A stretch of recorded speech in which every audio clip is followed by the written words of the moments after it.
Oi pessoal, tudo bem? Vamos continuar lendo Conversando com Deus, esse livro do Neil Walsh, que a gente já sabe que ele é esse escritor estadunidense, que é um mensageiro espiritual, cujo trabalho tocou o coração de milhões de pessoas, porque esse livro dele já foi traduzido para mais de 30 idiomas e também lido por milhões de pessoas.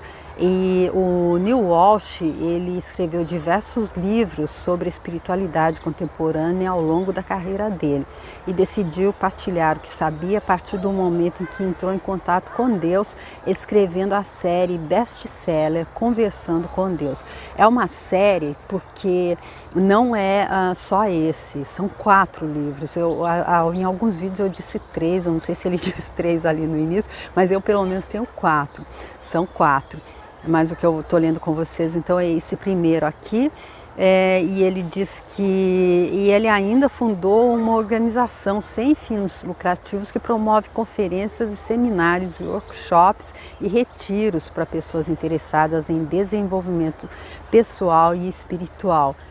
E então ele tem aí uma missão, o Neil Walsh, que aconteceu depois que ele começou então ali num momento de crise existencial. Ele estava procurando um culpado para todas as mazelas da vida dele e resolveu escrever para o culpado maior, resolveu escrever para Deus e mal ele percebeu que Deus estava respondendo.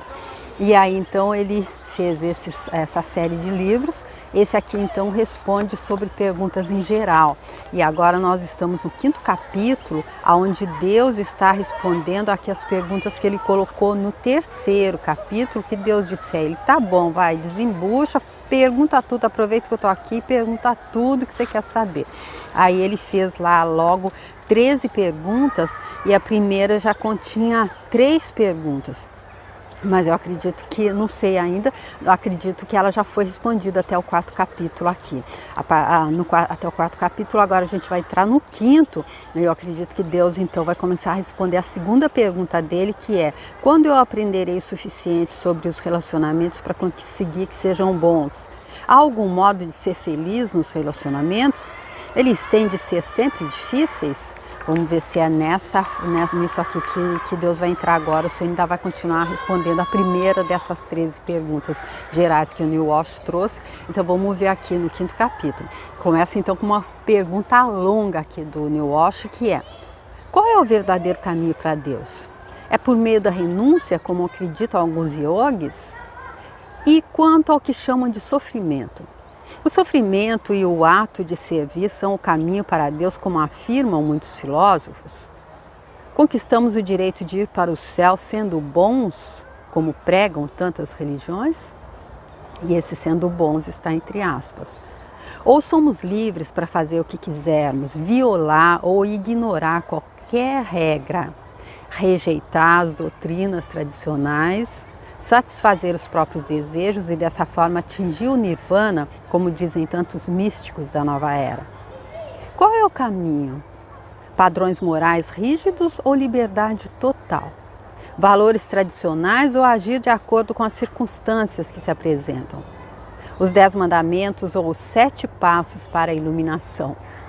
Aí então Neil Walsh está aqui carregando Deus mesmo. Ele disse que ele tinha milhares de perguntas, então aqui ele faz mais uma, então não acredito que Deus vai começar a responder aquela segunda pergunta ali geral. Mas nossa, ele fez assim várias perguntas em uma mesma aqui, mas Deus já mostrou que tem boa memória. Então vamos ver o que é que ele começa respondendo. Você tem uma grande necessidade de que seja um caminho ou outro. Não poderia ser todos eles? Olha só, ele apresentou um monte de caminho e Deus dizendo, mas eu acredito que seja assim, como sabe quando a gente olha ali pelo alto, assim, uma visão panorâmica ali da Amazônia, a gente vê o rio ali, aquele enorme rio com tantos afluentes, parece assim, até veias num corpo humano, não é assim, sai para tudo que é lado, mas tudo eu acredito que vai chegar no ponto final, que é o mar, não é? Tá todo mundo indo para o mesmo lugar. Então ele diz: você tem uma grande necessidade de que seja um caminho ou outro, não poderia ser todos eles? E aí o Neil Walsh diz: não sei, estou perguntando ao Senhor. New Wash já tá bem, nossa, colocando as manguinhas de fora com Deus. Não sou eu que estou aqui para responder, é o Senhor que está aqui para responder, então vai, eu que estou perguntando, responde aí. E aí Deus diz, então eu vou lhe responder de modo que poderá compreender melhor, embora eu lhe diga agora que a resposta está em seu íntimo. Digo isso para todas as pessoas que ouvem as minhas palavras e buscam a minha verdade. Para todos os corações que perguntam de boa fé qual é o caminho, este é mostrado. Venha a mim pelo caminho do seu coração, não pelo da sua mente. Você nunca me encontrará em sua mente. E aí Deus resume para ele, olha, faz o que você quiser, pega o caminho que você quiser, mas eu só vou te dar 2 dicas.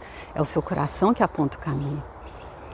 Nunca vá pela sua mente, que a sua mente raciocina, a sua mente às vezes está acompanhando dogmas, a sua mente está chocando ovo de cuco. Então, você nunca me encontrará em sua mente, venha pelo caminho do seu coração. E aí New Wash diz, para conhecer Deus verdadeiramente, você tem que sair da sua mente. Ele é uma afirmativa dele aqui. Aí Deus diz, mas sua pergunta pede uma resposta e eu não vou decepcioná-lo. Começarei com uma afirmação que irá surpreendê-lo e talvez ofenda a muitas pessoas. Não existe o que é conhecido como os 10 mandamentos. Uau! Deus está mostrando que ele não tem medo, hein? Como assim não existe os 10 mandamentos? Que isso? Ah, meu Deus, não, diz o New Wash. Não. Em quem eu iria mandar? Em mim mesmo? E por que esses mandamentos seriam necessários? Tudo que eu quero é Necepá? Então, por que seria preciso dar ordens a alguém? Entendi isso não, hein? Ler de novo, porque aqui está escrito essas 3 palavras estão escritas em francês. Esse é um livro originalmente escrito em inglês e traduzido. Gente, o que caiu ali? Uau, ainda bem que eu não estou lá embaixo. Caiu um pedaço. Um negócio ali da árvore. Tá bom, deixa eu ver se dá para vocês verem. Ali não, ela tá mais aqui para a esquerda, então tá, voltando aqui. Então, vamos começar então de novo. Aí ele diz, ah, meu Deus, não. E Deus diz, não. Em quem eu iria mandar? Em mim mesmo? E por que esses mandamentos seriam necessários? Tudo o que eu quero é Nespá? Então, por que seria preciso dar ordens a alguém? E se eu tivesse dado ordens, elas não seriam automaticamente cumpridas? Como eu poderia desejar tanto alguma coisa para ordená-la e depois vê-la não ser realizada? Que tipo de rei faria isso? Que tipo de governante? E aí Deus traz aqui o que ele acredita que comprova aquilo que ele está dizendo, que os 10 mandamentos não existem, porque para que 10 mandamentos? Para mandar nele mesmo, se é ele experienciando através de cada um. E se tudo que ele quer tudo que eu quero é, não é verdade? Então, por que seria preciso eu dar ordens a alguém? Porque se Deus está em tudo e em todos, Deus é o todo, por que dar ordem a alguém? E como é que ele daria, se ele sabia que isso não seria, elas não seriam automaticamente cumpridas? Ele ia dar e o pessoal isso, não matarás, mas eu estou com raiva dele mesmo, vou matar. Então, não é? Que tipo de rei faria isso? Que tipo de governante? E aí ele continua. E, no entanto, eu lhe digo que não sou um rei ou um governante. Sou simplesmente, respeitosamente, o Criador. Mas o Criador não governa, apenas continua a criar. Ele não é rei nem governante.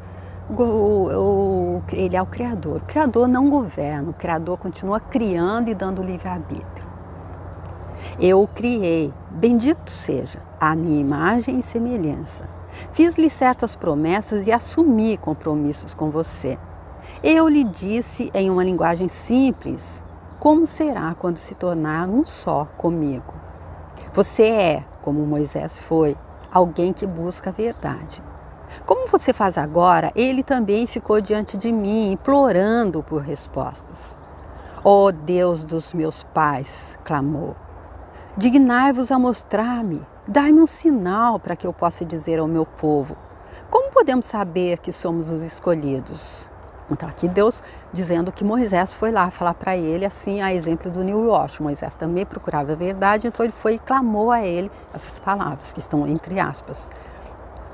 E eu fui a Moisés, como vem a você agora, propondo um pacto divino, uma promessa eterna, um compromisso certo. Como posso ter certeza? Perguntou Moisés tristemente. Por que eu lhe disse isso? Respondi. Você tem a palavra de Deus. E a palavra de Deus não foi um mandamento, mas sim um pacto. Portanto, esses são os 10 compromissos. Aí então Deus dizendo que Moisés foi lá pedir, aí ele perguntou, como posso ter certeza? E ele disse, porque eu disse isso. E aí você tem a palavra de Deus. E aí a palavra de Deus não foi um mandamento, mas sim um pacto. Portanto, esses são, e agora ele vai trazer os 10 compromissos. Ele diz que não são os 10 mandamentos, são os 10 compromissos. Você saberá que seguiu o caminho para Deus e que o encontrou por meio destes sinais, destas indicações, destas mudanças em sua vida. E aí Deus se prepara para nos passar aqui os 10 compromissos. Bora lá ver. Primeiro, amará a Deus com todo o seu coração, toda a sua mente e toda a sua alma, e não haverá outro Deus além de mim.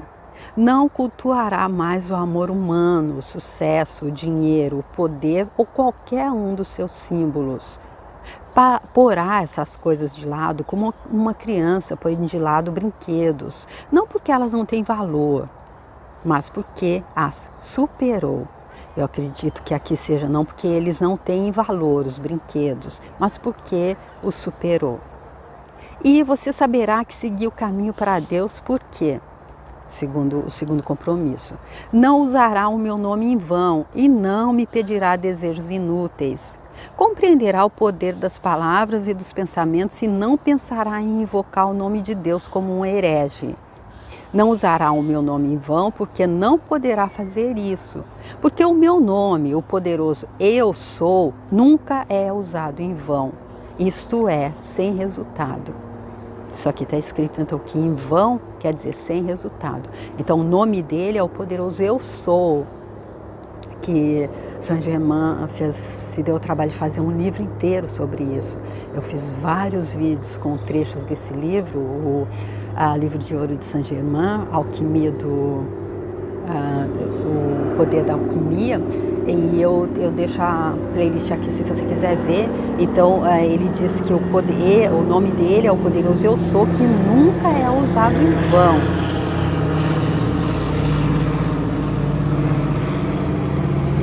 Nunca é usado em vão, isto é, sem resultado. Eu acredito que o que ele vai dizer é aquilo que Saint-Germain diz. Depois do Eu Sou, tudo acontece. Então, se a gente dizer de uma forma, vai ter resultado sempre. Se eu disser Eu Sou alguma coisa negativa, vai acontecer. Se eu entender que o Eu Sou é o nome de Deus, aí então eu vou dizer sempre acompanhado de uma coisa positiva. Então, ele diz, nunca é usado em vão, isto é, sem resultado e jamais poderá ser. E quando você tiver encontrado Deus, saberá. Eu também lhe darei estes outros sinais. E é o terceiro. Você se lembrará de guardar um dia para mim, o sábado, e o considerará santificado. Isso porque para que não continue com a sua ilusão, mas se lembre de quem e do que você é. E então, logo considerará todos os dias e todos os momentos santificados. Interessante aqui, porque Deus, ao mesmo tempo que ele diz que é para guardar um dia, que é o sábado, aí ele diz, depois que a gente entender isso, a gente vai considerar todos os dias e todos os momentos santificados. Ou seja, não precisa guardar um dia. Todos os dias são divinos, todos os dias são santificados, todos os dias são dádivas. Há que se viver dessa forma, então, todos os dias. Quarto, honrará sua mãe e seu pai e saberá que é filho de Deus quando honrar seu pai e sua mãe. Deus em tudo que disser, fizer ou pensar. E ao honrar mãe e pai, Deus e seu pai e sua mãe na terra, porque eles lhe deram a vida, honrará todas as pessoas. Super importante esse trecho também, para aquelas pessoas que infelizmente não se dão de alguma forma com o pai e a mãe, porque sofreram quando eram crianças, porque a mãe abandonou, porque o pai era bêbado, qualquer coisa assim, porque os pais batiam, qualquer coisa assim. Então ele dizendo, honrar, simplesmente, tá bom, não me deu nada, não me tratou, me fez mal, mas deu a vida, a oportunidade de vir para mais essa etapa de evolução. Então, ele diz que deve-se honrar pai, mãe, Deus, e depois honrar pai e mãe na terra, porque eles lhe deram a vida. Fazendo isso, nós estaremos, através de honrando pai, mãe, Deus e pai e mãe terrenos, nós estaremos honrando toda a humanidade, todos os outros, todos os demais. Quinto, você sabe que encontrou Deus ao observar que não matará. Isto é, propositadamente sem motivo.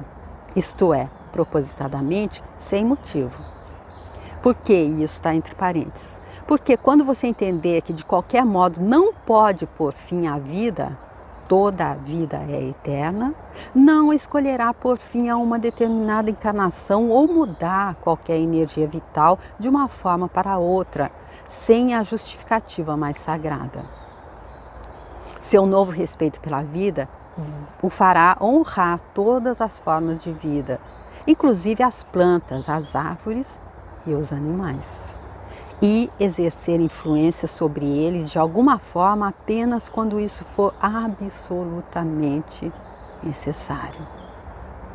Então aqui ele entendeu minha dúvida, porque eu pensei, ou mudar qualquer energia vital de uma forma para outra sem a justificativa mais sagrada. Aí eu pensei aqui comigo, mas há uma justificativa sagrada para matar, mas eu estava pensando só no ser humano, e aquele dizendo que isso vai para tudo, para planta, árvore e animal. Então a gente pode exercer essa influência sobre tudo isso que ele já disse ali, de alguma forma apenas quando isso for absolutamente necessário. Por exemplo, se eu ainda preciso me alimentar do animal, então eu acredito que seja válido. Eu me lembro vagamente de uma pergunta que me parece que foi feita a Chico Xavier sobre isso, se todas as pessoas deveriam se tornar vegetarianas, e me parece que o Emmanuel respondeu que ainda não, que o próprio Chico, me parece que ali no Pinga Fogo. Está bem vago ainda, mas me parece que foi isso que ele disse, que ainda há muitas pessoas que necessitam, que o organismo ainda necessita da proteína animal. E então eu acredito que a coisa mais triste disso mesmo é quando há toda a crueldade com a criação dos animais que vão servir para alimentação, e toda a internet está cheia disso. E eu aconselho quem ainda não parou de comer carne, não vê, porque aí depois fica difícil. Então eu acredito que uma vez eu já ouvi uma pessoa dizendo que o animal fica até honrado se ele for ali uma galinha que está sendo criada ali no quintal com carinho, aí o dia que ela tem que servir, dando ela própria para alimentar as pessoas. Eu acredito até que seja realmente, porque ele está dizendo ainda há necessidade, mas aquelas pobres coitadas que estão ali presas em um local onde não caberia nenhuma, tem 10, tem que se tirar, enfim, coisas assim, essa terrível crueldade, eu acredito que ela é ingerida, que ela vem junto com a carne, mas é só a minha opinião. Então por isso que ele está dizendo que exercer essa influência, que ele diz, mudar então essa encarnação desse ser de alguma forma, apenas quando isso for absolutamente necessário. E eu também lhe enviarei estes outros sinais para que saiba que está no caminho. Vamos ver o sexto sinal, então, aqui dos 10 compromissos. Você não maculará a pureza do amor com desonestidade ou traição, porque isso é adultério. Eu lhe prometo que quando encontrar Deus, não o cometerá. Ou seja, isso eu acho que é o básico, né? Eu acho que trazendo para para a relação casal, homem-mulher, homem-homem, mulher-mulher, seja o que for, eu acredito que para que traição, para que desonestidade, não é? Se basta eu me comprometi com alguém hoje e passou um tempo, não estou mais afim, não deu mais, eu vi que acabou, o sentimento mudou, qualquer coisa assim, por que trair? Por que não ter uma conversa franca e aí vai cada um para o seu lado e cada um encontra novos parceiros, não é? Sétimo, não tomará para si um objeto que não lhe pertence, nem trapaceará ou prejudicará outra pessoa para obtê-lo, porque isso seria furtar. Eu lhe prometo que quando encontrar Deus, não furtará. E Deus sempre terminando dessa forma, quando a pessoa encontra Deus, quando a pessoa entende Deus, quando a pessoa entende o conto ali do colar de pérolas do Sutratma, é o primeiro vídeo dessa série, eu deixo aqui a série completa se você quiser ver, aí ela não vai, porque se eu vou trapacear ou prejudicar outra pessoa, eu estou prejudicando a quem? E não... Oitavo, mentirá e, portanto, não dará falso testemunho contra seu próximo. E também não cobiçará a mulher do seu próximo, porque iria querer a mulher do seu próximo quando sabe que todas as outras podem ser suas. E aqui eu acho que fica um pouco machista, né? Não cobiçar a mulher do seu próximo. E por que não cobiçar o homem da sua próxima, né? Só a minha opinião. Décimo, não cobiçará os bens do seu próximo, porque iria cobiçar. Por que iria cobiçá-los quando sabe que todos os bens podem ser seus e todos os seus bens pertencem ao mundo? Você saberá que encontrou o caminho para Deus quando perceber esses sinais.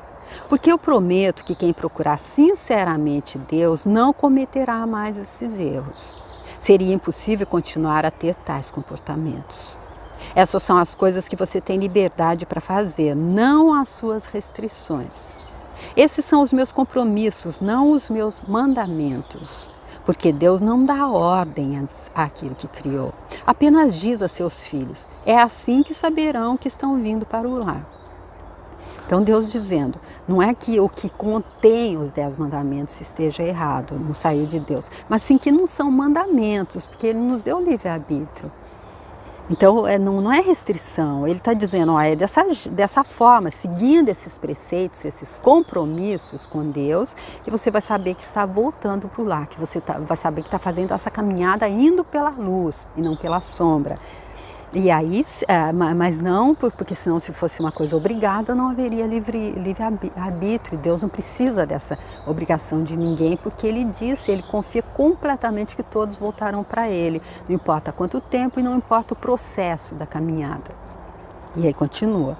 Moisés perguntou seriamente, como eu posso saber? Deu-me um sinal. Ele fez a mesma pergunta que você faz agora. A mesma que todas as pessoas em todos os lugares têm feito desde o início dos tempos. Minha resposta é igualmente eterna, mas nunca foi e nunca será um mandamento. A quem eu daria ordens? Quem puniria se meus mandamentos não fossem cumpridos? Só eu existo. Meu Deus! Realmente, depois desse livro, eu tenho muito mais respeito por Deus. Meu Deus, olha que incrível, que incrível. Ele está dando a mesma resposta que ele deu a Moisés, mas não é mandamento. Deus não está mandando em ninguém, porque senão ele não poderia experienciar o lado escuro da força. Ele disse ali, ele só fez nos mandou para cá com o objetivo de experienciar Ele, que é o todo, que é absolutamente luz, experienciar a sombra. E aqui ele dizendo que a resposta que ele deu a Moisés é a mesma que ele está dando aqui para o New Walsh, porque ela é eterna. Mas nunca foi e nunca será um mandamento, porque a quem eu daria ordens? A mim mesmo. Quem puniria se meus mandamentos não fossem cumpridos? Só eu existo. Então Deus vai mandar Ele próprio para o inferno? Não é, gente? Que interessante. Muito, muito, muito interessante. Aqui então essa primeira parte da resposta de Deus no 5º capítulo para o New Walsh, e vamos ver como é que continua, ainda tem muito, no próximo vídeo, tá bom? Espero que você esteja gostando tanto quanto eu estou gostando de ler. Muito ahá mesmo. E se você estiver gostando e quiser compartilhar, curtir, comentar, muito obrigada. Se quiser entrar lá no meu canal, tem outros livros lá também muito interessantes, que com certeza é Deus também se comunicando através de quem escreveu, Deus trazendo, são manuais de instrução realmente. Então, e se você quiser, já estando lá, quiser se inscrever, também eu fico muito grata e até o próximo vídeo. Tchau!